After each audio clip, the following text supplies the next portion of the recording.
Bueno, el tema que vamos a tratar hoy día, ya hemos visto el acto médico, la interrelación médico-paciente. Finalmente, esto se plasma en lo que son documentos y básicamente lo que es la historia clínica, ¿no? Vamos a ver lo que es certificado de nacimiento, certificado de función, informes médicos. Todos estos documentos, en un momento dado, son documentos privados de la institución que se pueden hacer públicos en un proceso médico-legal. Vamos a ver acerca de lo que es la historia clínica. Es la descripción documental de los procesos patológicos que afectan a un paciente durante un cierto periodo de tiempo. Ustedes ya saben de qué parte consta la historia clínica, porque eso lo llevan en semiología, ¿no?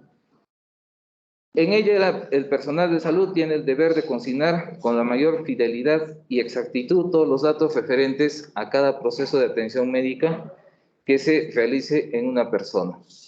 La normativa técnica de salud para la gestión de la historia clínica, tenemos la Ley General de Salud en su inciso 15, artículo 25, 29 y 44, la Ley 26.842, la ley que crea el Registro Nacional de Historias Clínicas Electrónicas, la Ley 30.024 del 22 de mayo de 2013, el Reglamento de Ley 30.024, ley que crea el Registro Nacional de Historias Clínicas Electrónicas, número 039-2015, del 16 de diciembre de 2015.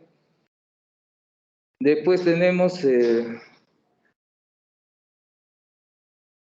la norma técnica de salud para la gestión de historias clínicas, la 214 de 2018, ¿no? Es la que ya norma cómo se va a ir creando los sistemas digitalizados de historias clínicas. En la actualidad ya tenemos algunos servicios de salud que tienen este sistema digitalizado de historias clínicas, por ejemplo, eSalud. Algunas clínicas también que tienen ya su sistema digitalizado de historias clínicas completamente. El Ministerio de Salud está en proceso, pero no hay un tiempo donde nos indica que deben ya todas las historias clínicas estar digitalizadas. Progresivamente se está avanzando. Como les digo, ya algunas instituciones ya tienen, ¿no? Y otras están empezando. Ya vamos a ver qué beneficios nos trae las historias clínicas digitalizadas. La Ley General de Salud, en su artículo 29, nos habla del acto médico debe estar sustentado en una historia clínica veraz suficiente que contenga las prácticas y procedimientos aplicados al paciente para resolver el problema de salud diagnosticado. En su título 3 de los documentos médicos, capítulo 1 de la historia clínica, artículo 92, la historia clínica es el documento médico con valor legal en el que se registra el acto médico, debe ser veraz, completa, el médico debe ser cuidadoso en su elaboración y uso y no incluir apreciaciones o juicios de valor o información ajenos a su propósito. Eso del diagnóstico reservado, por ejemplo, ¿no? Algunos casos de pacientes que tienen bastante críticos estado de salud y se condiciona paciente con diagnóstico reservado. Eso no se debe consignar en una historia clínica, eso lo dice la ley. Artículo 93. El médico no debe modificar o alterar el contenido de la historia clínica o de cualquier otro documento clínico relacionado con la atención del paciente, sea para perjudicarlo o para obtener algún beneficio indebido para esto, para sí o para terceras personas. Inclusive, si hay una modificación de la historia clínica, ya está incurriendo en un acto delictuoso que puede ser sancionado penalmente, ¿no? No solamente ya es la historia clínica y el acto médico, sino ya se adhiere otro proceso por alteración de este documento. El artículo 94, el médico no debe utilizar la información contenida en una historia clínica elaborada por otros médicos sin la autorización debida para fines ajenos a la atención del paciente. En el artículo 95, el médico debe mantener el anonimato del paciente cuando la información contenida en la historia clínica sea utilizada para fines de investigación o docencia. El Registro Nacional de Historias Clínicas Electrónicas, hemos dicho que está dado por la Ley 30.024. Ahí nos indica que es un documento médico que se registran los datos de identificación y de los procesos relacionados con atención del paciente en forma ordenada, integrada, secuencial e inmediata de la atención que el médico o otro profesional brinda al paciente, cuyo registro unificado y personal multimedia se encuentra contenido en una base de datos electrónica registrada mediante un programa de computación y referendada con la firma digital del profesional tratante. ¿Qué beneficios nos da esta historia clínica digitalizada? Una, que va a ver que la central va a ser a nivel del Ministerio de Salud. Cualquier persona que tenga un problema de salud en cualquier parte del Perú tiene acceso a su historia clínica, ¿no? Mediante un profesional de la salud. Acude a una clínica, el médico que va a atender a esta persona puede acceder a su historia clínica. Acude a un establecimiento público, el médico que lo va a atender igual tiene acceso a su historia clínica. Y todo esto favorece para el manejo del paciente. O sea, esa es la idea de esta historia clínica. Que todavía no se está dando así, evidentemente, pero ya en muy pocos años vamos a tener este tipo de información. ¿Cuáles son las características que tiene esta historia clínica? Las condiciones de seguridad. Va a tener un almacenamiento central donde el que ingresa va a entrar con un código y eso se registra. Tiene la integralidad del proceso de enfermedad de una persona. O sea, desde su nacimiento hasta el momento que ha padecido la enfermedad, tiene toda la información contenida en esa historia clínica. La autenticidad, no se pueden equivocar porque tiene un solo registro y tiene un código. La confidencialidad, el que ingresa solamente puede visualizar esa historia clínica y esa historia clínica queda registrado quienes han visto las patologías de esta persona. La exactitud, la intangibilidad, no se puede modificar. Una vez grabado, eso queda así. Ya no se puede cambiar nada. La conservación, ya no hay eso de que se ha extraviado la hoja, no sabemos dónde hemos puesto, se ha traspapelado con otras historias clínicas, como ocurre en las historias clínicas manuales, en las que las hacemos en los hospitales. Alguna vez me llegó una historia clínica para hacer una valoración médico-legal y en medio de la historia clínica encontré 2 historias de emergencia de otros pacientes. Estuve viendo un caso de responsabilidad por ginecología y obstetricia, y en medio de eso se encuentro una valoración de traumatología, que nada tenía que ver con esa paciente, no tenía nada que ver, y había una evaluación también por oftalmología de otro paciente. Esas historias clínicas han quedado, se ha comunicado a la Fiscalía para que devuelvan este documento, porque seguramente faltaba en otra historia clínica. La disponibilidad, como les digo, eso va a ser disponible a nivel nacional, ¿no? Y el acceso, simplemente tener una computadora o un teléfono y podemos nosotros acceder a este tipo de información. La disponibilidad, redacción, fechas y hora, la historia clínica electrónica virtual frente a la historia clínica manuscrita. Disponible en todo momento y en varios lugares para diferentes personas de manera simultánea. La historia clínica manuscrita es disponible solo en el lugar físico y para una sola persona. La información consignada siempre es legible. Ese es uno de los puntos bastante críticos, ¿no? Ustedes han visto esas historias clínicas que no se entiende absolutamente nada. Alguna vez inclusive hemos devuelto para que nos hagan la aclaración, ni el mismo médico que ha escrito no lo entiende. Entonces, con esta historia clínica digitalizada ya nos olvidamos de eso. Siempre se consigna la fecha y hora, eso es automático y no se puede, no es que me he olvidado, sino el sistema ya lo consigna, ¿no? A veces en las historias clínicas manuscritas se olvidan de consignar la fecha y la hora, que en algunos casos es importante valorar el tiempo que ha transcurrido de la atención de esta persona.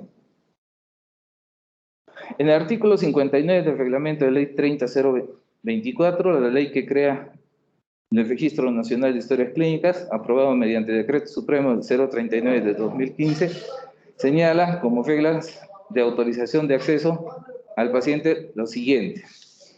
En el establecimiento de salud se realiza la primera autorización de acceso dado por el paciente u usuario de salud, conforme lo señala la Ley de Protección de Datos Personales y su reglamento aprobado mediante Decreto Supremo 03/2013. En el Registro Nacional de Historias Clínicas se realiza la segunda y tercera autorización de acceso. La segunda regla es para que el profesional de la salud que lo atiende acceda a la historia clínica electrónica del mismo paciente o usuario de salud a través del Registro Nacional de Historias Clínicas.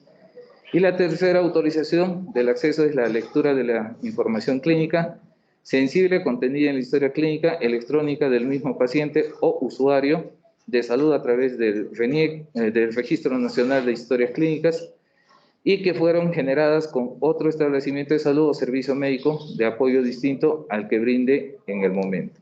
O sea, tiene un sistema de seguridad para que no cualquier persona pueda acceder. Por ejemplo, ahora los certificados de defunción igualmente ya son virtuales. Se accede solamente con un código y ese código queda registrado en esta base de datos. ¿Nos podemos equivocar al llenado del certificado de defunción? Sí, podemos corregir esas fallas que hayamos tenido, pero tenemos que pedir acceso a la institución. O sea, no es que nosotros ingresemos y listo, no. Tenemos que pedir un acceso aparte para la institución. Ya vamos a ver cuando hablemos de certificado de defunción. Cuarto, disposiciones generales, definiciones operativas, el registro de la resolución ministerial número 214 de 2018, ya nos habla de lo que es el acto de salud, ya hemos visto el acto médico, lo que es el consentimiento informado, la epicrisis, estas son las partes de la historia clínica. La historia clínica, básicamente, la historia clínica electrónica, la historia clínica informatizada, la hoja de retiro voluntario, el informe de alta médica. O sea, todos estos documentos están juntos en esta historia clínica electrónica. De las historias clínicas electrónicas, las atenciones de salud brindadas a los usuarios de salud en las instituciones prestadoras de salud públicas, privadas y mixtas deben registrarse obligatoriamente en una historia clínica, debiendo consignarse fecha, hora, nombre, apellidos completos, firma y número de colegiatura, registro de especialidad, de corresponder del profesional que brinda la atención independientemente de la modalidad de atención. En casos de menores de edad debe consignarse los nombres y apellidos del padre, madre, tutor o apoderado del menor y su número de DNI antes de la atención a ser prestada. El médico tratante es el encargado de firmar la copia de la historia clínica, epicrisis, informe de alta, informes médicos, consentimiento informado que le soliciten. Ante su ausencia y dentro del plazo previsto, lo hará en sustitución el médico jefe de servicio. El personal de salud es responsable de la variación y legibilidad de los datos e información que se registran en los diferentes formatos que integran la historia clínica, así como de la custodia, conservación de estas cuando les sean entregadas para las actividades de atención, docencia e investigación. Algunas veces ocurre que se pierden partes de la historia clínica. La pregunta es, ¿quién es el responsable?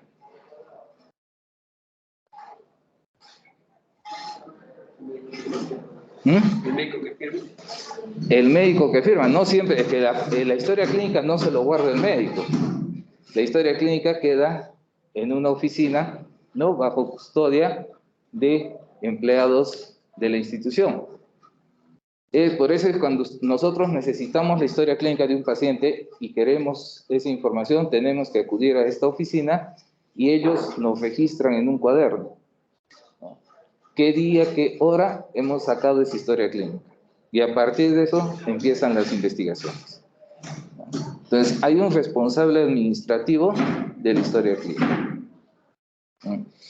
La entrega de informes de alta y de egreso del paciente es de carácter obligatorio y gratuito, cuando hay pacientes hospitalizados, ¿no?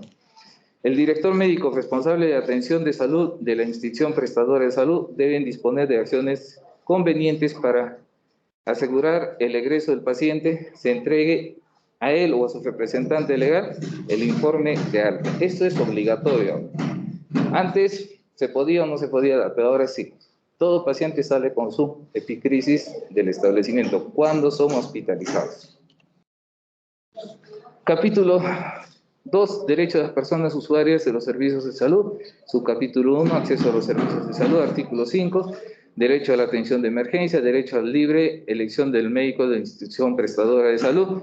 Esto generalmente no se da porque eso depende del turno que tenga el médico que pueda atender a las personas. Derecho a recibir atención con libertad de juicio clínico, derecho a una segunda opinión médica y el derecho al acceso a servicios, medicamentos y productos sanitarios. Después vemos el derecho a ser informado de sus derechos del paciente, derecho a conocer el nombre de los responsables de su tratamiento, derecho a ser informado sobre las condiciones, requisitos para el uso de los servicios de salud, derecho a ser informado sobre su traslado, derecho a acceder a normas, reglamentos y o condiciones administrativas de las instituciones prestadoras de salud, derecho a recibir información sobre su propia enfermedad y a decidir su retiro voluntario de las instituciones prestadoras de salud. Derecho a negarse a recibir o continuar un tratamiento. Toda persona debe ser informada por el médico tratante sobre su derecho a negarse a recibir o continuar el tratamiento y a que se le explique las consecuencias de esa negativa. El médico tratante debe registrar en la historia clínica del paciente lo que le informó sobre este derecho, las consecuencias de su decisión y así como la aceptación o negativa en relación al tratamiento. La negativa a recibir tratamientos puede expresarse anticipadamente una vez conocida el plan terapéutico contra la enfermedad. En caso de menores de edad o de personas cuyas condiciones particulares le impidan ejercer este derecho, se realiza conforme a lo señalado en el artículo 4 del presente reglamento con la participación del Ministerio Público. Acá, básicamente, se da problemas de algunos grupos religiosos, ¿no?, que se niegan, sobre todo, a la transfusión sanguínea, ¿no? Hace unos 3 años, no, antes de la pandemia, el 2019-18, un juzgado del módulo de Paucarpata autorizó a un hospital para que se le haga la transfusión a un niño cuyos padres y él también eran de este grupo religioso. A pesar de la negativa de los papás, ¿no?, el juzgado autorizó porque lo que prima en esas condiciones es la salud y la vida de la persona, por encima de sus creencias religiosas, ¿no? Y se hizo cargo el juzgado de esa situación. Primero pusieron en conocimiento al Ministerio Público, el Ministerio Público pidió la autorización y el juzgado autorizó. Es un caso, el único caso que se dio acá en Arequipa de esas condiciones. ¿Puede ser legal después de eso? El paciente. Puede acceder a denunciarlo al juez. Porque ya los médicos ahí no tienen nada que ver, porque viene una autorización del juez. Definitivamente. Ya lo denunciará el juez, ¿no? Pero acá priman las condiciones de la vida. En esa sentencia, estuve leyendo y indica que prima las condiciones de la vida de este niño, por encima de las creencias religiosas que tenga él y sus familiares. Título 3 de los documentos médicos legales, el Código de Ética del Colegio Médico también nos habla acerca de la historia clínica en su artículo 92.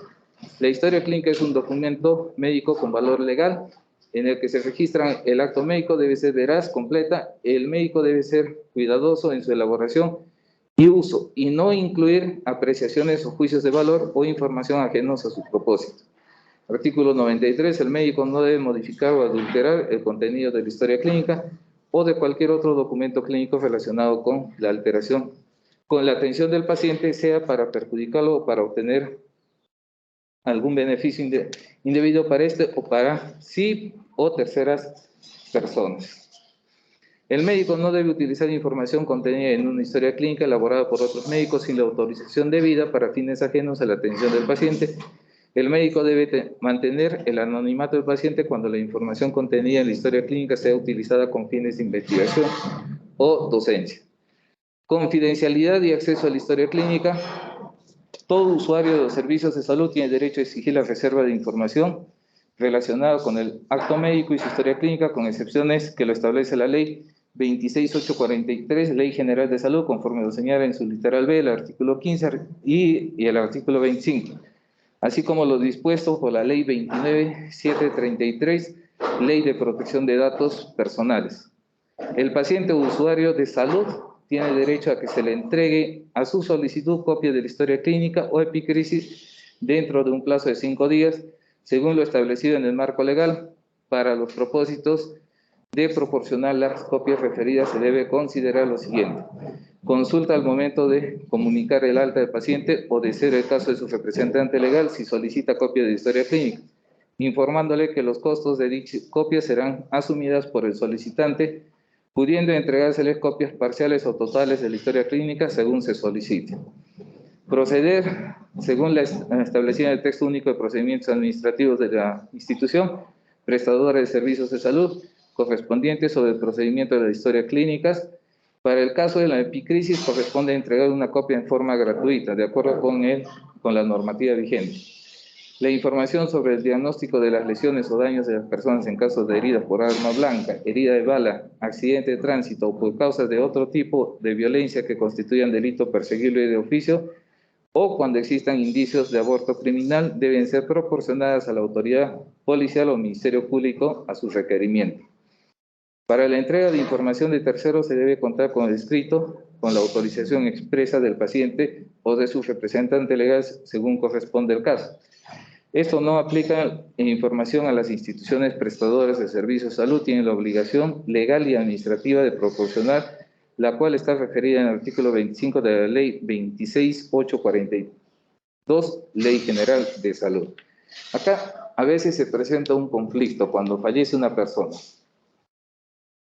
Vienen los familiares y quieren la historia clínica. Y la ley es clara. No se puede entregar a más que sea el paciente, pero el paciente ha fallecido. Y no tienen ninguna autorización para recabar esta historia clínica. Entonces, algunas veces he visto este conflicto porque la dirección se opone. Si no se le puede dar porque no es el paciente. La persona ya ha fallecido, ¿no? Entonces he visto que recurren a la Defensoría del Pueblo, pero tampoco les pueden obligar porque eso es confidencial. Entonces eso, por ejemplo, no se ha solucionado. Sigue así. Así sea un familiar directo. Así sea un familiar directo. Así sea un familiar directo. Nada. No se le puede entregar esta información. El paciente mira a ICER una carta. No, en ese caso sí, no hay problema, ¿no? Si la persona ha dejado una carta a poder, hay una autorización, con ese documento suficiente, pero generalmente no pasa eso, sino no tienen ningún documento, pero quieren los familiares la historia clínica. Así es, ¿no? Entonces, algunas veces simplemente por eso terminan en una denuncia penal, porque el fiscal sí lo puede autorizar, ¿no? A veces solo por eso terminan en una denuncia penal. Sí, pero esa partecita no he visto cómo se solucione prácticamente. Reglamento de la Ley 29733, disposiciones complementarias y finales y transitorias, título 1, disposiciones generales, datos personales relacionados con la salud, es aquella información concerniente a la salud pasada, presente y pronosticada física o mental de una persona, incluyendo el grado de discapacidad e información genética. Reglamento de la Ley 29733, artículo 4214, cuando el usuario de salud o su representante legal lo solicite a la institución prestadora de salud, están obligados a entregar copia autenticada de la historia clínica epicrisis. El costo de la reproducción será asumido por el interesado. Artículo 44 de la Ley 26842, Ley General de Salud, el plazo máximo de entrega es de 5 días. En situaciones en las cuales se requiere un plazo menor a 48 horas, deberá sustentar en el documento de solicitud. Eso también es relativo, porque, por ejemplo, en el salud, cuando solicitan una copia de la historia clínica, demora por lo menos un mes. En el MINSA, sí, más o menos demora entre 10 a 15 días. Pero la ley dice que debe ser en 5 días. No se cumple. El marco legal. La historia clínica tiene un alto valor médico porque allá se encuentra toda la información susceptible a la salud de una persona.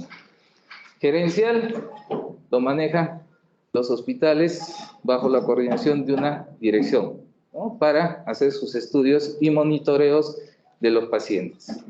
Legal, cuando se presenta un problema de mala praxis, es el único documento que se valora. Y académico, la historia clínica es lo más rico que podemos nosotros tener en el momento de hacer juntas médicas, conversar con los alumnos sobre casos, ¿no?, sacar estadísticas de casos del hospital, del establecimiento de salud. Entonces, la historia clínica tiene muchos motivos de interés académico. Finalidad: existe historias clínicas de tipo asistencial, de carácter docente, investigación sociosanitaria, control de calidad, donde se hacen las auditorías, y finalmente las administrativas. La Ley General de Salud, en su artículo 15b, toda persona tiene derecho a exigir la reserva de información relacionada con el acto médico y su historia clínica, con excepciones que la ley establece, que hemos visto. El artículo 44, que se entregue el informe de alta al finalizar de su estancia en el establecimiento de salud, y si lo solicita, copia de la epicrisis y de su historia clínica. Definición: son documentos que contienen los datos, valoraciones e información sobre el estado y evolución clínica de un paciente a lo largo del proceso asistencial. Definición: es un documento que contiene datos, valoraciones e informaciones desde el momento que ingresa al establecimiento de salud, evolución clínica de un paciente y finalmente cuando se va de alta, la epicrisis. Esto es algo importante que debemos tener en cuenta. La historia clínica es patrimonio del establecimiento de salud, pero el médico que elabora tiene el derecho sobre la propiedad intelectual sobre la misma. Quienes con fines de investigación requieran utilizar la información deben contar con autorización de quienes ejercen el derecho de propiedad intelectual. O sea, si nosotros queremos hacer un trabajo de investigación, debemos sacar la lista de médicos que han tratado a este paciente y pedir la autorización para tener esa información, que casi generalmente eso no se hace.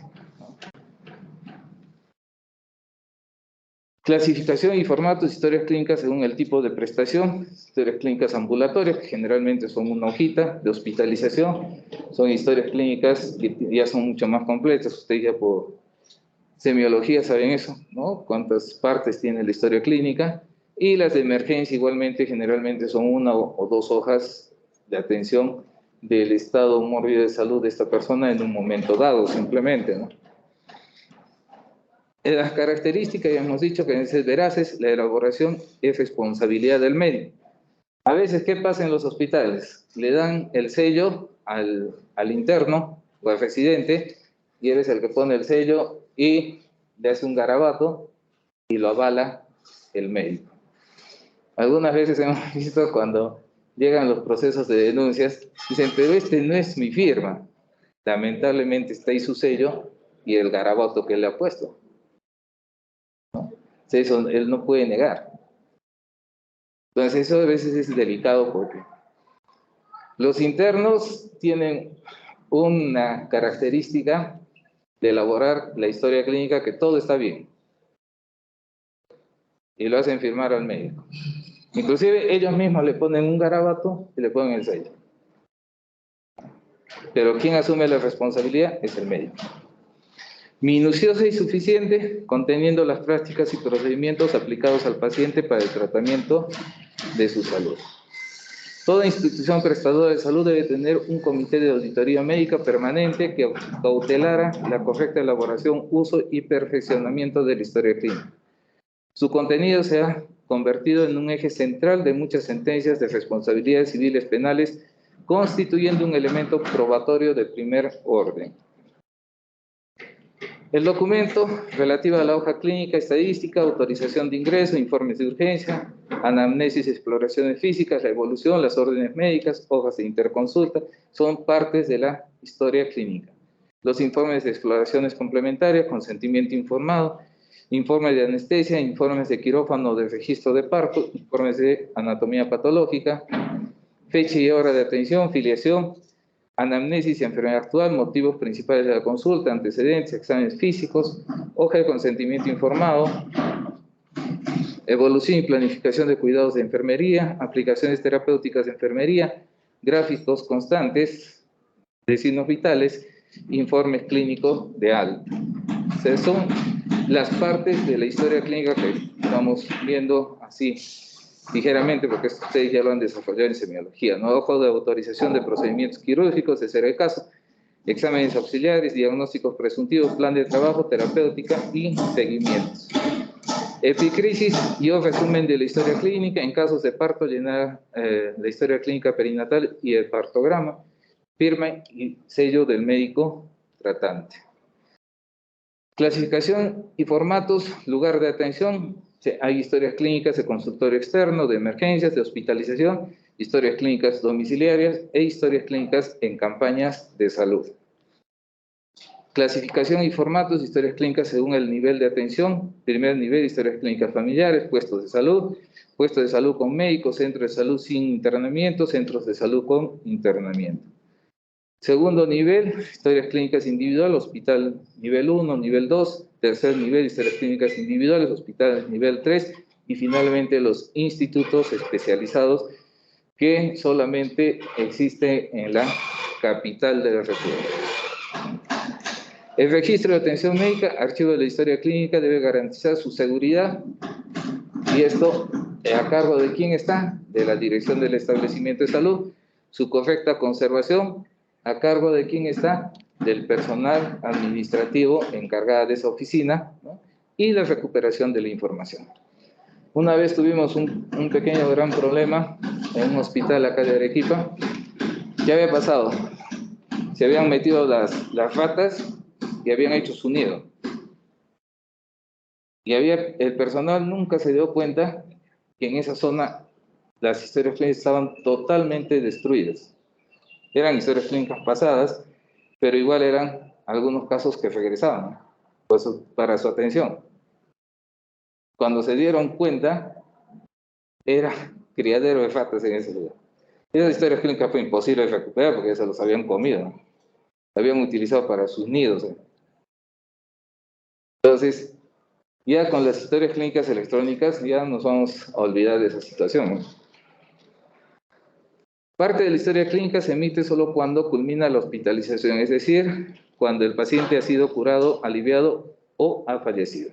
La epicrisis debe ser presentado por el médico tratante, debiendo resumir el cuadro clínico que presenta el paciente en la atención recibida. Informe de alta es un documento administrativo que emite el establecimiento de salud cuando el paciente ha concluido su hospitalización o decide abandonarla. Certificado médico. El título 9 de delitos contra la fe pública, capítulo 1, falsificación de documentos. El Código Penal establece la expedición de certificado médico falso. El médico que maliciosamente expide un certificado falso respecto a la existencia o no existencia, presente o pasada de la enfermedad o física o mental de una persona.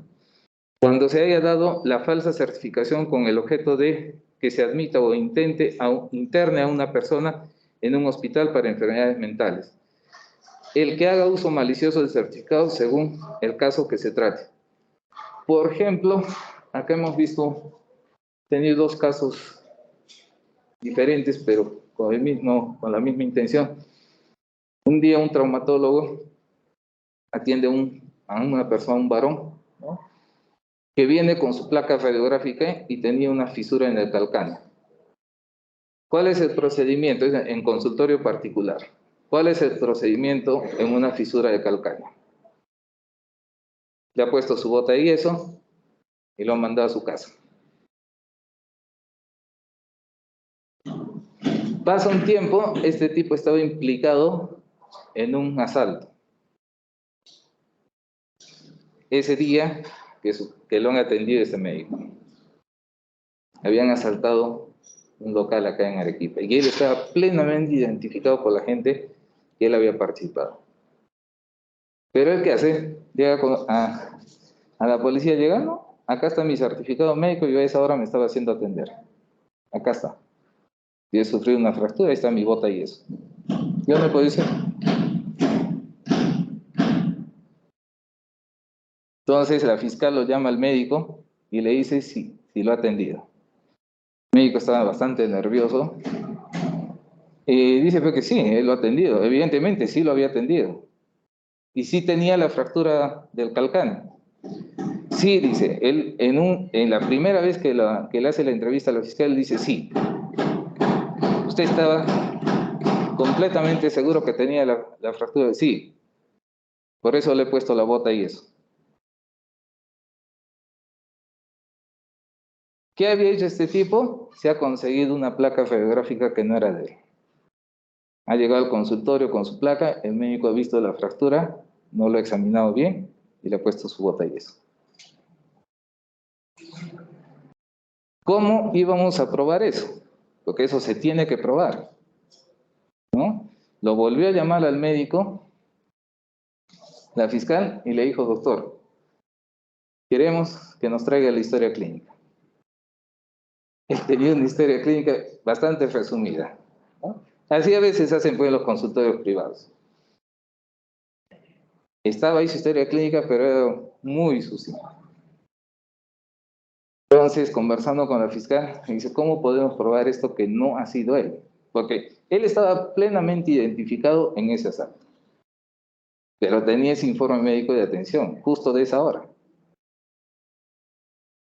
Y él tenía una fractura imposible, o sea, una fisura o fractura de primer grado, que llaman ahora, imposible que haya estado en el asalto. Entonces le dije, doctora, lo que podemos hacer es sacarle una nueva placa radiográfica, ¿no? Y comparar las dos placas. Si hay signos de consolidación de esa fractura, se va a notar en esta nueva placa. Y si no hay signos de consolidación, esa placa no era de él, definitivamente, ¿no?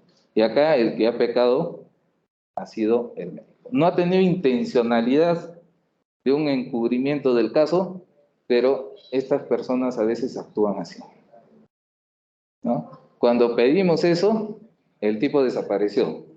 Y desapareció hasta ahora, creo, porque nunca he escuchado de que lo vengan a encontrar. Entonces, estas cosas uno tiene que tener cuidado. Otro caso se trata, no sé, ¿no? Es un colega que viajó a un congreso fuera del país y se puso mal allá. Llamó a otro colega acá, vía teléfono, le hizo la consulta, todo, qué podía hacer, qué podía tomar, qué examen se podía hacer. Y el médico de acá, que era su amigo, le indicó qué iba a hacer, ¿no? Qué es la conducta en estos casos. Entonces, cuando llega al Perú, el médico tratante le expide el certificado de atención. Y en su institución dicen que ese certificado no tiene validez, porque no se produce el acto médico clásico del contacto médico-paciente, ¿no? Entonces lo denuncian al médico por falsedad y todo. Pero finalmente tenemos que estar acorde a la tecnología. Ahora hay consultas médicas virtuales. No está reglamentado todavía, pero se están dando. Entonces el médico apeló a todo esto y finalmente lo absolvieron. Porque se ha dado la consulta, o sea, estaba la llamada telefónica, estaba registrada, inclusive pidieron, ¿qué se llama?, la apertura de sus comunicaciones, ahí estaba la llamada, no es que no le haya llamado. Ahora, ¿han conversado de la enfermedad? No han conversado de la enfermedad, no, eso no queda, pero está la llamada, el tiempo, ¿no? Y el certificado que se emite en ese momento. Entonces, hay que tener cuidado con este tipo de documentos. A veces cuando somos jóvenes nos sorprende. No es que uno tenga mala fe. No hace mucho, será un par de años, yo tuve un caso personal. Es una chica que viene al consultorio por una denuncia de violencia familiar, que le había pegado el tío. Una chica joven, 20 y tantos años. Que me ha golpeado, que me ha hecho esto, que me ha hecho el otro. Cuando lo reviso no tenía absolutamente nada. Entonces no hago la calificación porque no tenía lesiones. Se fue molesta conmigo. A las horas llega el señor, era una persona anciana, creo que tenía 70 y tantos años, bordeando los 80. Y él sí tenía lesiones. Bueno. O sea, una chica de 20 y tantos, basta es que esa persona le agarre de los brazos, pues le va a dañar, ¿no? Que la piel de un anciano ya es bastante frágil. Él sí tenía las lesiones. ¿Qué pasa con esta muchacha? Se va a un consultorio de una médico joven y le relata seguramente la historia, ¿no? Y la colega le consigna el diagnóstico de lumbalgia postraumática.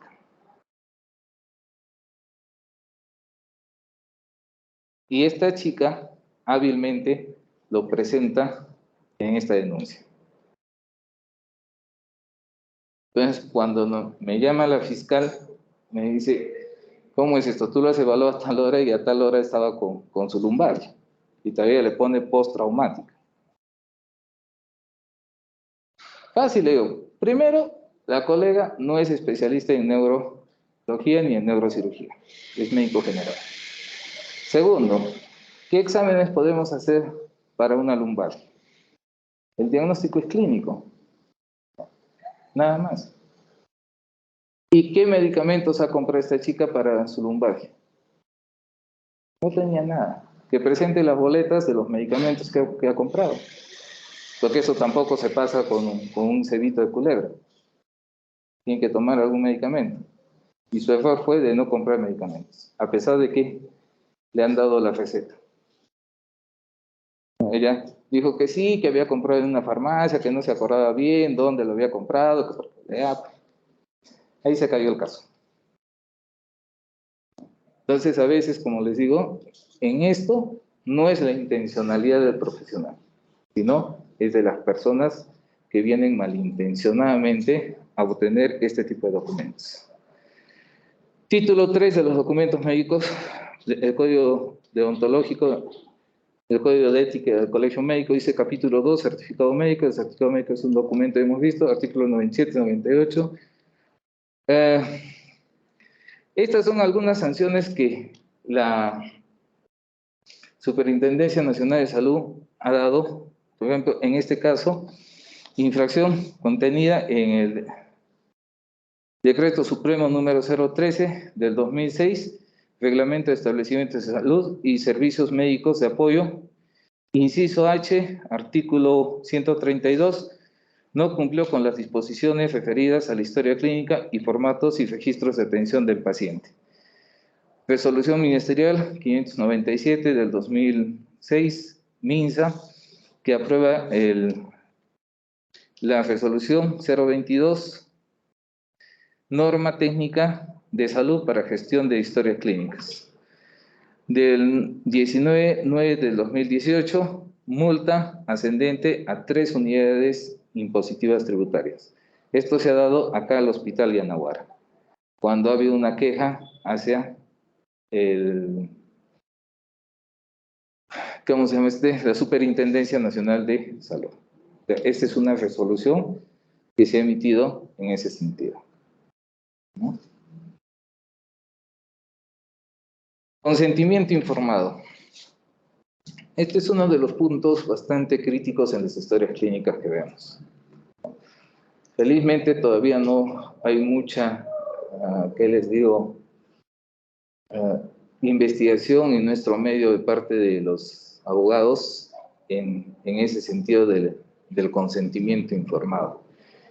Está completamente reglamentado, pero a veces no tenemos ese principio de hacer valer esto del consentimiento informado. Y vamos a ver, la Ley General de Salud, en su artículo 15, dice: a una persona no ser sometida sin su consentimiento o exploración, tratamiento o exhibición con fines docentes. Felizmente esto ya se está regulando en los hospitales. Cuando una persona va a ser hospitalizada, le hacen firmar previamente el consentimiento informado, porque los hospitales son centros de formación académica. Ahora, pues, bueno, están vacíos, pero cuando hemos estado haciendo prácticas, no solamente van estudiantes de medicina, van de enfermería, van de obstetricia. Entonces, todos un grupo, una gama de especialidades están alrededor de la cama del paciente. Entonces, si el paciente se niega a que haya presencia de los estudiantes, no se le puede obligar, ¿no? Pero ya he visto en los hospitales, en las historias clínicas, este consentimiento para que puedan acudir los estudiantes. Información veraz, oportuna y completa sobre las características del servicio, condiciones económicas y prestaciones. El artículo, en el inciso G, a que se le dé términos comprensibles, información completa y continuada sobre su proceso, incluyendo el diagnóstico, pronóstico y alternativas de tratamiento, así como sobre los riesgos, contraindicaciones, precauciones, advertencias de los medicamentos que se les prescriban y administren. Estuve leyendo hace un tiempo un artículo de Europa, justamente hablan del consentimiento informado. Dice que el paciente que llega a un servicio que va a ser intervenido quirúrgicamente, ¿cuánto es lo que captan en el momento de la información que se le da? ¿Qué porcentaje de esa información lo captan? Estamos hablando de un país que tiene un nivel cultural mucho mayor que el de nosotros. Dicen que aproximadamente el 40% en el momento que se le da esta información. Pasado 7 días, solo se acuerdan el 30%. Entonces, ¿esto qué nos condice a nosotros los profesionales de la salud? Que tenemos que ser más explícitos en nuestra información, que sea mucho más entendible para el paciente. ¿Y eso qué quiere decir? Que tenemos que tener más tiempo para el paciente. Los 15 minutos que nos dan por consulta no nos va a alcanzar. Y posteriormente podemos tener problemas por este tipo de información. Ahora hay otra cosa, por ejemplo en los hospitales ya un poco está cambiando esto porque ya cada servicio está teniendo un consentimiento informado con las características del lugar donde están atendiendo. Antes el consentimiento informado simplemente era yo autorizo al doctor fulano de tal para que me haga una intervención quirúrgica y he entendido todo lo que me ha dicho. Firma abajo el médico, firma el paciente. Eso no es un consentimiento informado. Consentimiento informado tiene que ser detallado. ¿Cuáles son los principales problemas que puede tener esta persona en la operación, en el postoperatorio?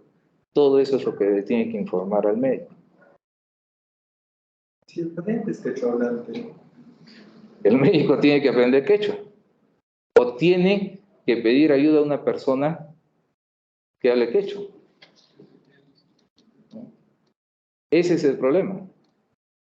Porque si es quechua hablante, tú no te vas a entender con el paciente. Pues igual que sea un americano que hable inglés, no nos vamos a entender. ¿No? A propósito de eso, por ejemplo, una vez, felizmente estuvo ahí la policía. Llegó una señorita de Estados Unidos que había sufrido una agresión sexual. Entonces, yo no sé hablar inglés. Y había una policía de turismo que sí sabía hablar inglés. Entonces ella le pedí que me apoyara. La muchacha, empezamos a conversar, yo le dije las condiciones, porque tengo que informarle cómo es la evaluación, en qué consiste y todo, ¿no? Entonces le explicó la chica, y esta señorita dijo que no quería pasar la evaluación. Se negó. No le puedo obligar, ¿no? Ahí terminó este acto médico. Le hice firmar todo el consentimiento, todo, que ella se negaba. Salimos, ya era a las 8:30 de la noche, casi las 9, porque me quedé, porque yo trabajaba hasta las 8, ¿no? Pero justo llegó el último momento.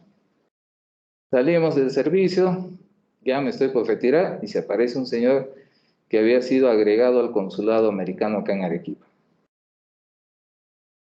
indicando que yo no le he querido evaluar a su conciudadano. Así, dijo, usted no lo ha querido evaluar. Un momentito.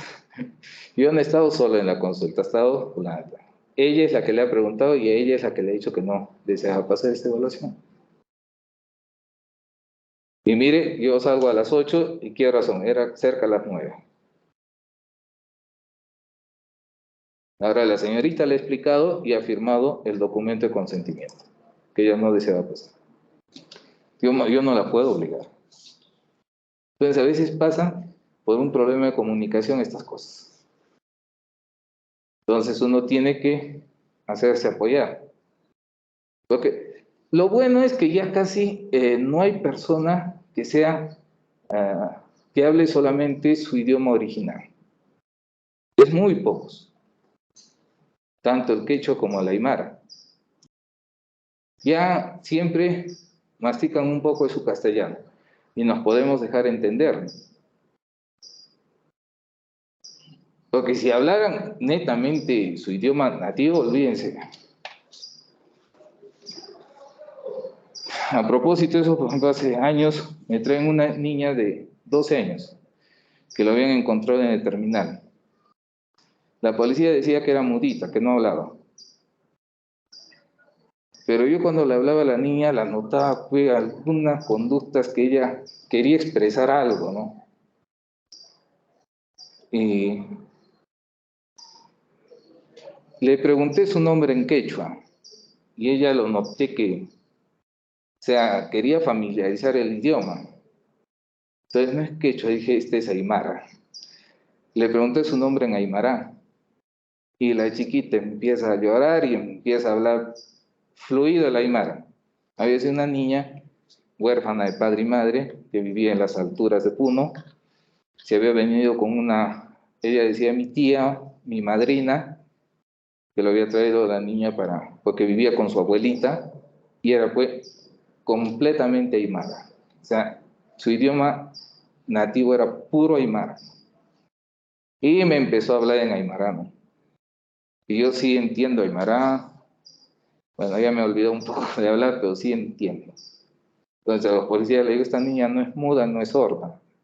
Lo que pasa es que no habla español, habla aymara. ¿No? Búsquense un traductor y les va a ayudar para las investigaciones. Porque ella sí habla aymara. Entonces a veces es bueno tener conocimientos de estos idiomas nativos. Pero gracias a mi infancia, pues, he llegado a hablar aymara. Hablo algunas cosas, pero entiendo casi el 100%. También a los lugares donde yo he trabajado he podido un poco mejorar mi hablado, pero ya son más de 20 años que no voy por allá, entonces uno se va olvidando, pero sí entiendo. Entonces son condiciones que se deben dar en nuestra sociedad. La Ley General de Salud, el artículo 15, a que se le comunique todo lo necesario para que se pueda dar su consentimiento informado previa a la aplicación de cualquier procedimiento o tratamiento, negándose incluso a esto. Artículo 27. El médico tratante, así como el cirujano dentista, la obstetriz, están obligados a informar al paciente sobre el diagnóstico, pronóstico, tratamiento y manejo de sus problemas de salud, así como sobre los riesgos, consecuencias de los mismos, para aplicar tratamientos especiales, realizar pruebas riesgosas o practicar intervenciones que puedan afectar psíquica o físicamente al paciente. El médico está obligado a obtener por escrito su consentimiento informado. Artículo 28. Las investigaciones experimentales con personas deben ceñirse a la legislación especial sobre materia y de los postulados éticos contenidos en la Declaración de Helsinki y sucesivas declaraciones que actualice los referentes postulados. Reglamento de la Ley 29.414, ley que establece los derechos de las personas usuarias en los servicios de salud. En su subcapítulo 4, el consentimiento informado. Artículo 23. Derecho al consentimiento informado. Toda persona tiene derecho a otorgar o negar su consentimiento, consignando su firma o huella digital de la forma informada, libre y voluntaria, sin admitirse mecanismo alguno que distorsione o vicie su voluntad, en cuyo caso ello se constituirá en circunstancias que acarree la nulidad del acto del consentimiento para el procedimiento o tratamiento de su salud. El proceso de consentimiento informado debe garantizar el derecho a la información y el derecho a la libertad de decisión del usuario. Este proceso debe constar necesariamente por escrito, en un documento que visibilice el proceso de información y decisión, el cual además formará parte de la historia clínica del usuario, siendo responsabilidad de la institución prestadora de salud su gestión, custodia y archivo correspondiente. En el caso de personas capaces que no supieran firmar, deben imprimir su huella digital. En señal de conformidad, el consentimiento informado puede ser revocado y será expresado en la misma forma que fue otorgada. El consentimiento escrito debe ejecutarse de forma obligatoria en las siguientes situaciones: cuando se trate de pruebas riesgosas, intervenciones quirúrgicas o procedimientos que pueden afectar la integridad de la persona; cuando se trate de exploraciones, tratamiento o exhibición con fines docentes; cuando la persona reciba la aplicación de medicamentos o tratamientos de carácter experimental; cuando el paciente haya tomado la decisión de negarse a recibir un tratamiento. En caso de menores de edad o de personas cuyas condiciones particulares impiden ejercer este derecho, se realizará conforme a lo señalado en el artículo 4 del presente reglamento. No se requiere de consentimiento informado frente a situaciones de emergencia, de riesgos debidamente comprobado para la salud de terceros o grave riesgo para la salud pública. Consentimiento informado debe ejecutarse de forma obligatoria en las siguientes situaciones. Bueno, eso ya hemos visto, solamente acá faltaría cuando el paciente reciba cuidados paliativos. Toda persona debe ser informada por el médico tratante sobre su derecho a negarse o recibir o continuar el tratamiento y a que se le expliquen las consecuencias de esa negativa. El médico tratante debe registrar en la historia clínica del paciente que le informó sobre este derecho, las consecuencias de su decisión, así como su aceptación o negativa en relación al tratamiento consignado, además de la firma o huella digital del paciente o su representante según corresponda. En caso se requiera conocer aspectos excepcionales relacionados al derecho a negarse o recibir o continuar un tratamiento, se debe consignar los aspectos regulados en el artículo 17 del reglamento de la ley 29.414, ley que establece los derechos de las personas usuarias de los servicios de salud, aprobado mediante decreto supremo 27020-2015.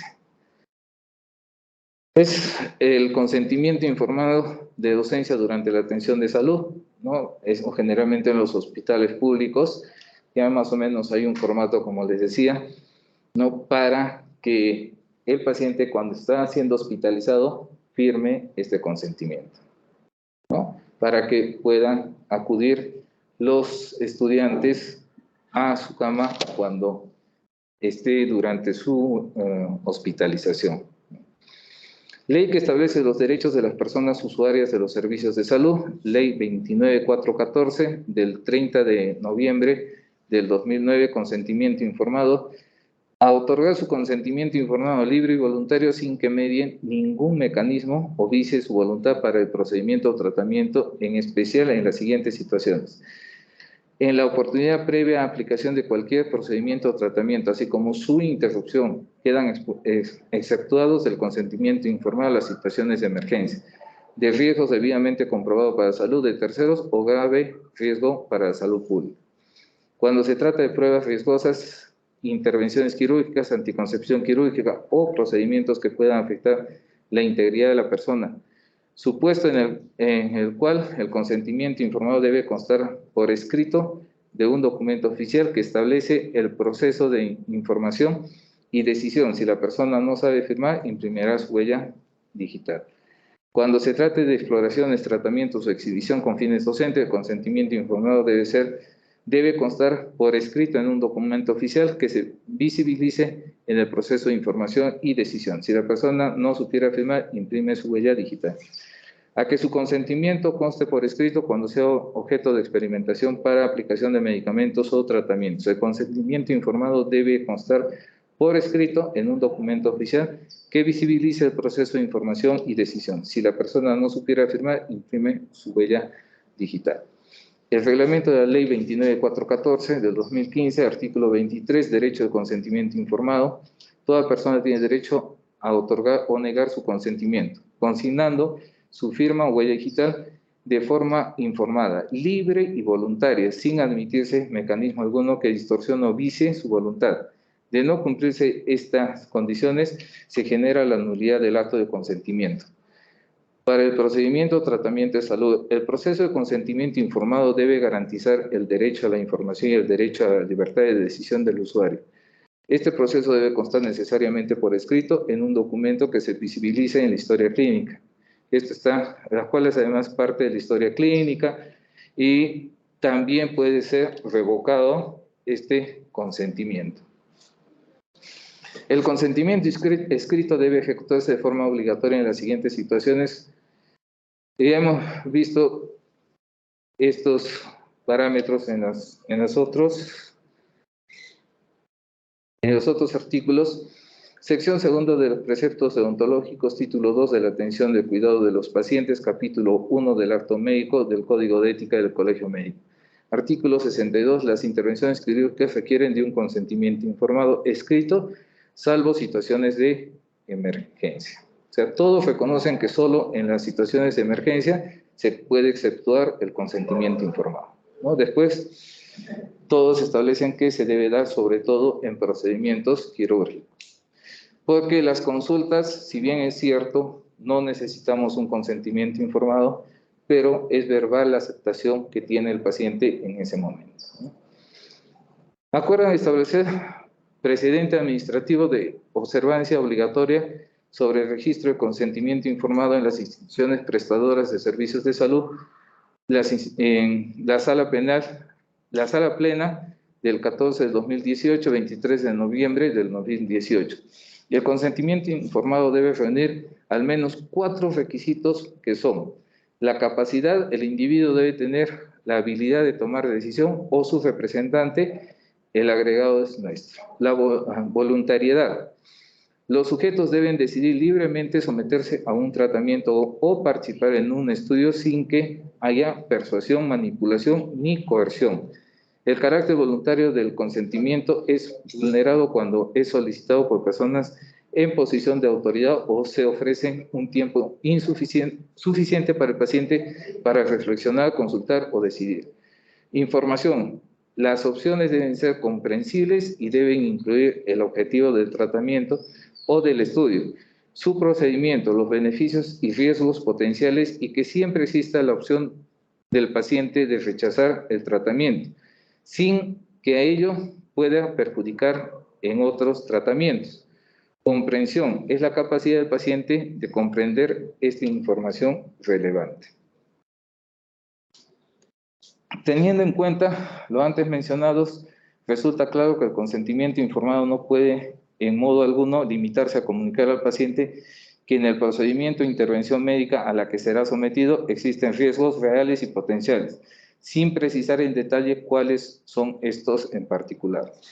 En esos términos, la información deficiente brindada no permitirá lograr la finalidad del consentimiento informado, lo que incluye además que el mismo debe realizarse oportunamente, es decir, que con suficiente anticipación y tiempo para lograr una real comprensión por parte del paciente o su representante legal, según la naturaleza y complejidad del procedimiento a realizar, pero también en función a las características sociales y culturales de cada persona.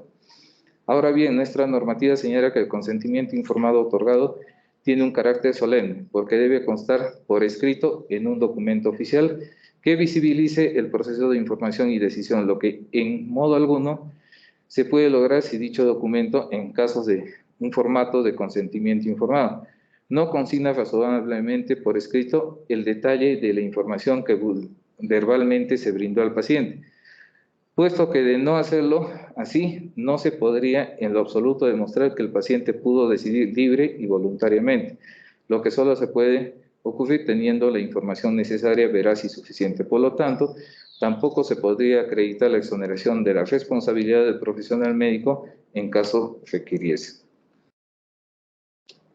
Al respecto, cabe mencionar que el deber de información en lo relacionado con los riesgos abarca solamente a aquellos a los que se denominan típicos, para hacer referencia a los que tienen ocurrencia frecuente en contra de los que pueden imprevisiblemente ocurrir y respecto a los cuales no se puede atribuir responsabilidad. Esto está en la... Acá hay un enlace donde está todo ese plenario acerca del acto médico y el consentimiento informado. Es el acuerdo número 6 del 2018. El formato de consentimiento informado obligatoriamente debe incluir el registro en detalle de los riesgos potenciales o reales, efectos colaterales, efectos secundarios, efectos adversos y beneficios que con mayor frecuencia ocurran en el procedimiento o intervención médica a realizar en términos sencillos y comprensibles en virtud de lo dispuesto por la Ley General de Salud, ley que establece los derechos de las personas usuarias, los servicios de salud, su reglamento y normas técnicas de salud para la gestión de historia clínica. Además, el consentimiento informado se deberá obtener oportunamente, es decir, con una suficiente anticipación, de tal modo que se garantice una comprensión real por parte del paciente o su representante legal. No obstante, la obligatoriedad de contar procedimentalmente con un formato de consentimiento informado que registre en detalle la información que se brinda al paciente, se debe tener presente que el consentimiento informado se constituye en un pilar fundamental de la relación médico-paciente que debe sostener en la confianza de que el interés común de las partes es la recuperación de la salud, siendo este el objetivo de la práctica de la medicina, debiéndose en consecuencia de forma obligatoria fomentar una cultura de auténtica información al paciente en todos los establecimientos de salud, sean públicos, privados o mixtos. ¿Cuál es el tiempo adecuado que se debe dar a un paciente esta información? Por decirles, mañana a las 8 de la mañana, Pedro va a ser operado. ¿Cuándo yo le debería dar esta información? O a las 7 de la mañana voy con un formato y le digo, señor, firme acá y lleno el formato y a sala de operaciones.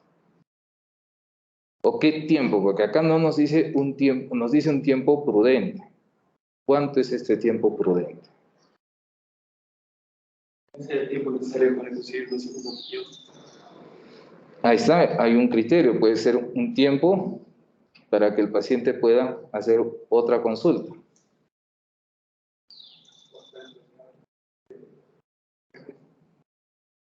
No, en emergencias esto es en el momento, no es más, se exceptúa el consentimiento informado. Algunos autores dicen 24 horas antes del procedimiento, otros dicen 36 horas. Eso es lo que más o menos se debe mantener ese tiempo. Ahora, los mismos artículos indican que este consentimiento puede ser revocado. Eso lo pueden hacer inclusive antes del acto. Está esta persona preparada para las 8 de la mañana. Llega el médico a las 7 de la mañana y le dice, doctor, ¿sabe que anoche me he soñado mal? No quiero que me opere. Listo. Simplemente es eso. O simplemente no deseo que me operen, yo me quedo así. Entonces, en la parte final del consentimiento también indica eso, ¿no? Y ahí pone que no desea que se opere en ese momento. Ya posteriormente verá. O continúa con el tratamiento, eso. Es otra situación. Pero este documento también se puede revocar en ese sentido. La estructura general, la salud de la persona, integridad psicosomática, intimidad de la persona, la vida, la estructura especial, derecho a ser informado, derecho a consentir. Hay pacientes, en algunos casos, que no quieren una información. Dice, doctor, yo no necesito que me diga nada. Yo acepto todo lo que usted va a hacer conmigo. En esas circunstancias, ¿a quién se da la información? ¿O simplemente lo dejamos así?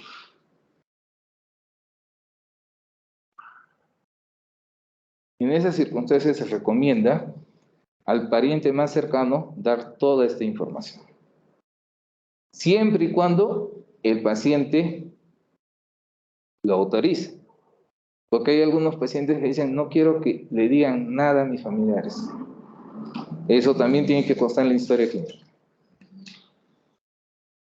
Entonces, en esos casos, No hay información ni a los familiares ni al paciente. ¿Por qué? Porque el paciente está negando a este su derecho. Porque es un derecho del paciente.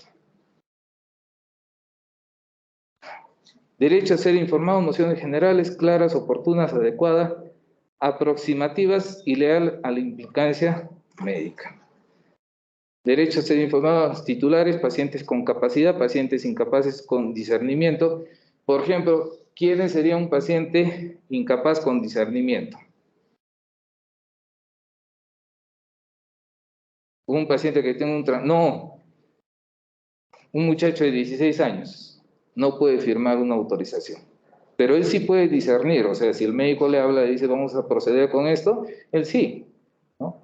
Pero por su edad, él no puede firmar un consentimiento, tiene que hacerlo su representante. Tratándose de pacientes incapaces sin discernimiento, o sea, con problemas de coeficiente intelectual. Formas, criterios objetivos, la necesidad, la urgencia, la peligrosidad, la novedad del tratamiento y la gravedad de la información. Criterios subjetivos de acuerdo al tipo de enfermedad, nivel cultural, edad, situación personal, familiar, profesional, social, capacidad de discernimiento y deseo de información. Por ejemplo, una persona que está relacionada a la actividad de salud, es mucho más fácil que nos entienda lo que vamos a actuar en su estado de salud, ¿no? No es así una persona un obrero, por ejemplo, que tenga 5º año de secundaria, es un poco más difícil que nos entienda algunas cosas y nosotros tenemos que hablarle en términos bastante comprensibles. Una persona que no haya terminado de estudiar su secundaria, por ejemplo, entonces hay que hacernos entender a su nivel. No le podemos hablar con tecnicismos, porque si le hablamos con tecnicismos, de ese 40% que entienden supuestamente en un nivel cultural mejor, esta persona no nos va a atender ni el 10%. Entonces eso siempre tenemos que tener en cuenta. La información oportuna, el momento y tiempo, hemos hablado más o menos entre 24 a 36 horas, información adecuada, veraz, completa sobre las características del servicio, condiciones económicas y condiciones del servicio. Información integral, oportuna, adecuada, referirse a las técnicas o tratamientos a realizar. Con términos comprensibles se le debe dar una información completa y continuada sobre su proceso, diagnóstico, pronóstico, opciones de tratamiento, riesgos, contraindicaciones, precauciones y advertencias.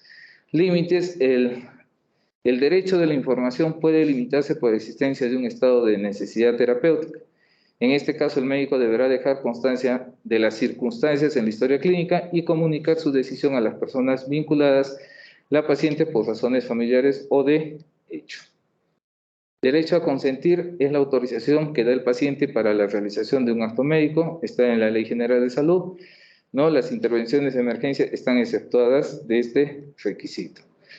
Principios generales de consentimiento informado, el paciente tiene derecho inalienable de ser comunicado e instruido de los efectos de las intervenciones médicas que se le van a aplicar con la finalidad de obtener objetiva su decisión y correspondiente autorización al tratamiento. Definición es la anuencia libre, voluntaria y consciente manifestada por un paciente en pleno uso de sus facultades después de recibir la información adecuada a efectos de que se lleve a cabo en él una actuación médica de tratamiento en su salud. Componentes, el titular del paciente o usuario del servicio de salud. Cuando se trata de pacientes incapaces, este derecho lo ejerce su representante legal. En casos de menores de edad, se deberá escuchar y ponderar su opinión. Generalmente, esto ya en muchachos de 14, 16, 17 años. Ellos no pueden firmar el consentimiento informado, pero sí se les puede dar una información adecuada para su edad. Formas, expreso por escrito en los casos de intervenciones quirúrgicas o verbalmente, como se da en la mayoría de los casos cuando se atiende en consultorio. Tácito, por actos y signos inequívocos. El tiempo es temporal y irrevocable, sin sujeción a formalidad alguna, debe presentarse ante el acto médico y permanecer durante toda la realización del mismo. Objeto es propios tratamientos médicos que el paciente debe conocer con anticipación. De lo contrario, los riesgos del acto serán asumidos por el médico. Límites: el consentimiento se extiende hasta donde haya informado al paciente. Hay tenemos ahí algunos ejemplos de la Universidad del Hospital Cayetano Heredia de Lima. Es un enlace que ustedes pueden ver los consentimientos informados, cómo manejan en este hospital.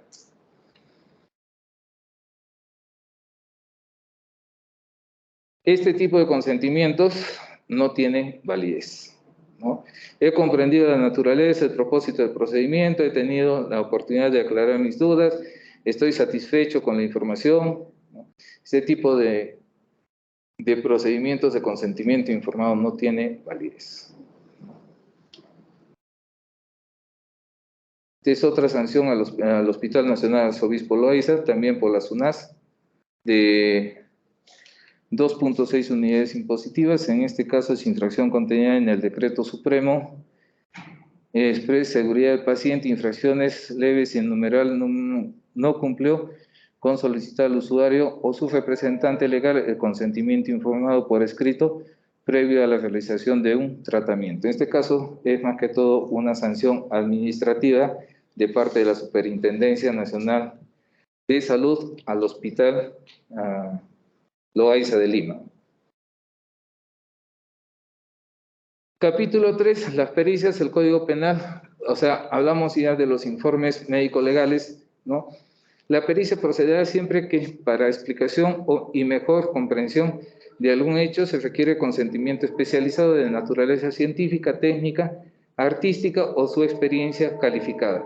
Primero es el nombramiento de los peritos, ¿no? En el caso de nosotros, ya venimos trabajando en una institución donde hay profesionales encargados en la realización de estos peritajes.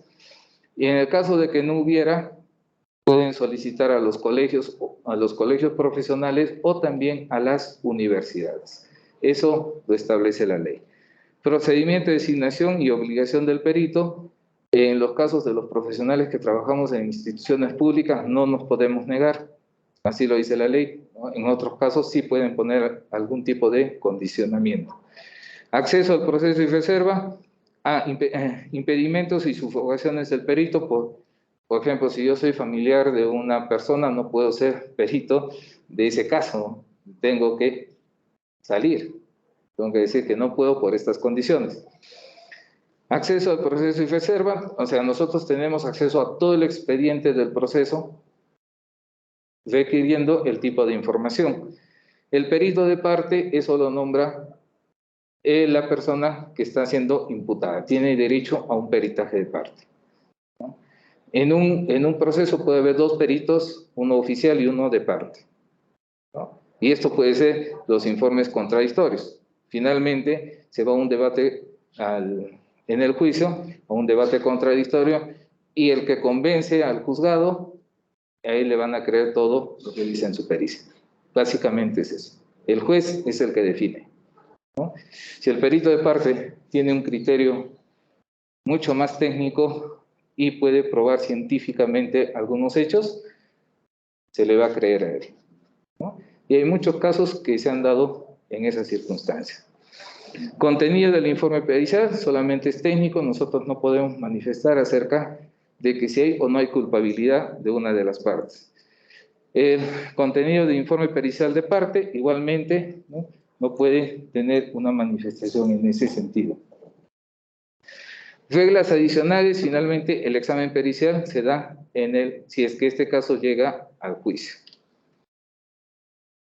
En el capítulo 2, el certificado médico, en sus informes los médicos, legistas, peritos y auditores deberán ser veraces, prudentes y limitarse a establecer causas, hechos y conclusiones de orden técnico-científico, absteniéndose de formular opiniones o juicios de valor sobre la probable responsabilidad legal de sus colegas.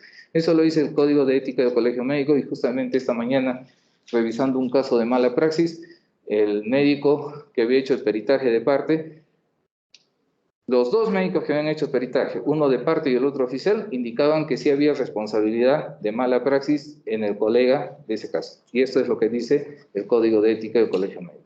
Fácilmente han podido ser denunciados hacia el Comité de Ética del Colegio Médico del Perú, ¿no? Porque eso no se puede. La pericia médico-legal es la actuación médica mediante el cual se asesora a la Administración de Justicia sobre algunos puntos de naturaleza médica o biológica. Eso lo dice el doctor Gisbert Calawi, un médico que ha fallecido, es un español, ¿no? Que era médico forense. Es emitido por orden de las autoridades o a petición de particulares sobre la significación y el alcance de ciertos hechos. ¿Qué contiene un informe pericial? El relato en primera persona, reproducción de diálogos, exámenes de ayuda al diagnóstico, relato de personas allegadas, estudios de expediente y o declaraciones, el motivo de la evaluación, contenido lo que ha ocurrido antes del hecho, durante el hecho e inmediatamente después del hecho. Todo está circunscrito a un hecho que puede ser un hecho violento. Certificado de defunción es el certificado médico donde se deja constancia el deceso de una persona, constituye la base del registro de las causas de defunción y de las estadísticas de mortalidad, permitiendo identificar problemas de salud, programas de recursos sanitarios, tiene una finalidad médico-legal y otra epidemiológica.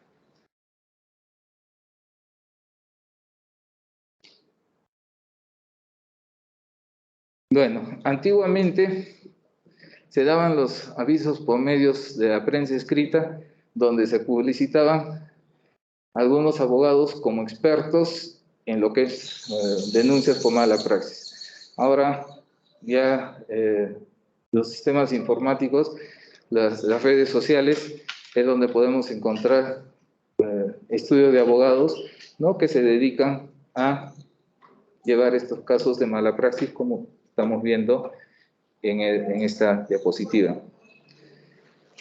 Eso sería todo con respecto a documentos médico-legales. Hemos terminado justo a tiempo.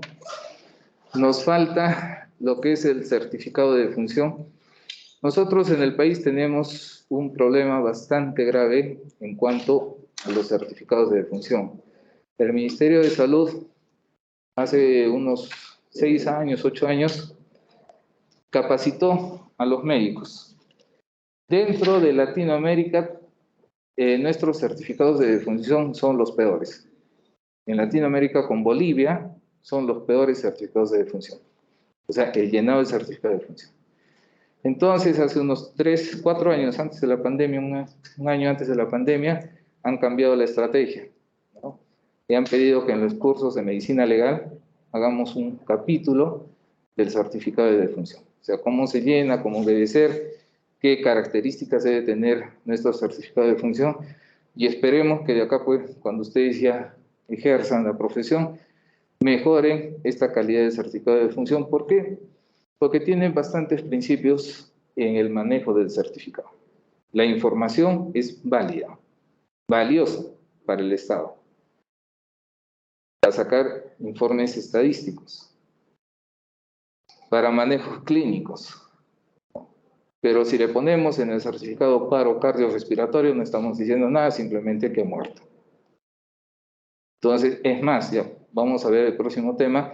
En la Ley General de Salud indica que no se debe consignar el diagnóstico de paro cardiorrespiratorio en los certificados de defunción, porque no es una enfermedad, es un signo final de la persona, simplemente eso. Pero acá tenemos esa costumbre. Fallece una persona, paro cardiorrespiratorio. Entonces, la próxima clase vamos a terminar con lo que es certificado de defunción. Eso sería todo, chicos. Nos vemos el próximo martes. Hasta luego. El próximo martes, ¿cómo va a ser las clases? ¿Virtuales o vamos a venir? Porque la situación está fea. Ahorita en Lima están que... ¿Ah? Sí, estamos...